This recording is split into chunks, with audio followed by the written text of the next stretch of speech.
সল্টলেকে central পার্কে সদ্য শেষ হয়েছে বইমেলা। তার উল্টো দিকে এবার চাকরি প্রার্থীদের বেকার মেলা। সার দিয়ে চলছে চপ ভাজা, কেউ আবার বিক্রি করছেন ঝালমুড়ি কিংবা ঘুগনি। নিয়োগের দাবিতে মঙ্গলবার এমনই প্রতীকী প্রতিবাদ কর্মসূচি করলেন 2022-এর প্রাথমিক টেট উত্তীর্ণ চাকরি প্রার্থীরা। জল আসে না কলে, ঝরঝরিয়ে হরদম জল কেএসবি পাম্প হলে। বিদ্যুৎ সাশ্রয়কারী জার্মান টেকনোলজিতে তৈরি কেএসবি পাম্প। জলের প্রবলেম সেটা আবার কি? 2022 সালে টেট উত্তীর্ণ যারা রয়েছেন তারা এদিন তাদের নিয়োগের দাবিতে আন্দোলনে নেমেছেন এবং প্রতীকী আন্দোলন। তারা আলাদাভাবে চপ ভাজার একটা জায়গা তৈরি করেছেন। তারা এটা একটা প্রতীকী বেকার মেলা তারা করছেন। বিভিন্ন স্টল তারা এখানে দিয়েছেন, তারা চপ ভাজছেন। আমাদের দাবি 2017 সালের পর দীর্ঘ 5 বছর রাজ্যে টেট ছিল না, টেট নেয়নি। দীর্ঘ 5 বছর পর 2022-এর ডিসেম্বর মাসে টেট হলো।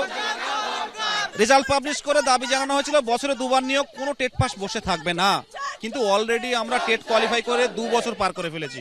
ইন্টারভিউ হয়নি। হ্যাঁ, মুখ্যমন্ত্রীর কাছে আমাদের কাতর আবেদন যে ইন্টারভিউটুকু দিন, নতুন প্রাথমিক শিক্ষক নিয়োগের ইন্টারভিউটুকু দিন।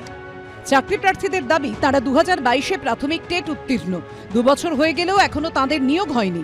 এই পরিস্থিতিতে অবিলম্বে প্রাথমিকে 50,000 শূন্য পদে নিয়োগের দাবি করছেন তারা। মঙ্গলবার সল্টলেকে অবস্থান বিক্ষোভ করেন চাকরি প্রার্থীরা। আপনারা বেকার মেলা কেন করছেন? আজ আমাদের 7 বছর হয়ে গেছে টেট হয়েছে, আজকে আমরা রাস্তায় বসে আছি। এতদিন আমাদের স্কুলে চলে যাওয়ার কথা, আমাদেরকে বলেছিলেন, প্রতিশ্রুতি দিয়েছিলেন বছরে 2 বার নিয়োগ হবে, বছরে 2 বার করে টেট হবে, প্রত্যেক বছর কোনো টেট পাস ছেলে মেয়ে বসে থাকবে না। আজকে 50,000 শূন্য পদের দাবিতে আজকে রাস্তায় নামতে হচ্ছে। আজকে আমাদের মাননীয় বলেছেন তোমরা চপ বেচো, মুড়ি বেচো, ঘুগনি বেচো, তোমাদের লাভ হবে। আমরা স্কুলে যেতে চাই, আমরা ভাতা নয় ভাতার বদলে আজকে আমাদের নিয়োগ চাই। আমরা এই বেকার মেলা করে মাননীয়কে বুঝিয়ে দেবো আমাদের স্কুলে যাওয়া দরকার। যারা আজকে আন্দোলন করছেন, যারা চাইছেন যে ইন্টারভিউ কবে হবে, তারা কিন্তু মহামান্য কলকাতা হাইকোর্টের কাছে রিট পিটিশন দাখিল করেছিলেন।